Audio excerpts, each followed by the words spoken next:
The dialogue between the dog and the wolf.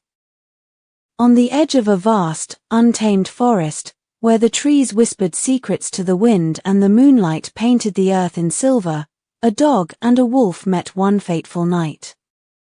The dog, well-fed and adorned with a polished collar, stood at the boundary of a human village. The wolf, lean and fierce, emerged from the shadows of the wilderness, his eyes glowing like embers. Their encounter was no accident. It was a meeting of two worlds, two philosophies, two ways of existence.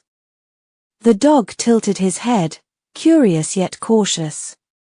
"Why do you roam the wild, brother? Your life seems so harsh, so uncertain.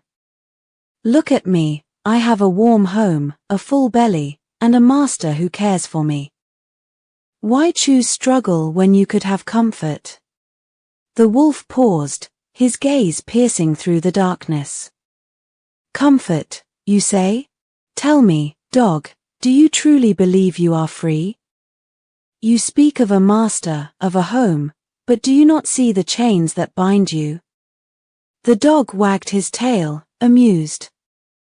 "Chains? These are not chains, but symbols of love and loyalty. My master provides for me, protects me, and in return, I guard his home. It is a fair exchange. I lack nothing." The wolf stepped closer, his voice low and steady. "You lack nothing, yet you lack everything. You speak of loyalty, but is it not born of dependence? You are fed, but only what your master chooses to give.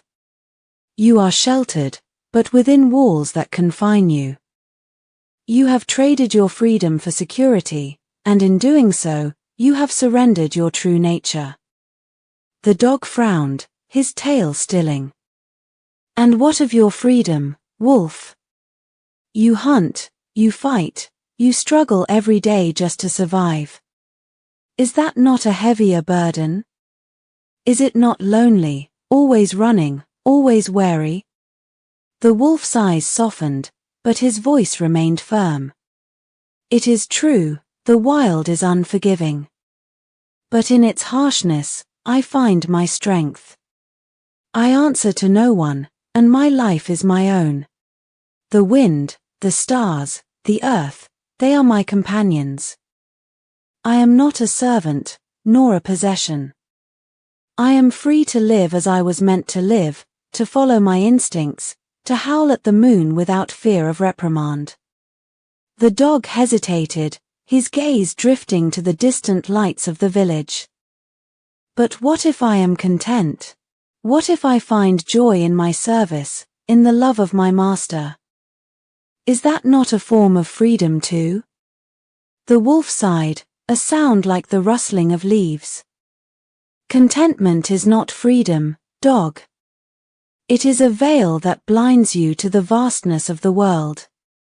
You have chosen safety over sovereignty, and in doing so, you have clipped your own wings. True freedom is not the absence of struggle, but the ability to face it on your own terms. It is the courage to live authentically, without compromise."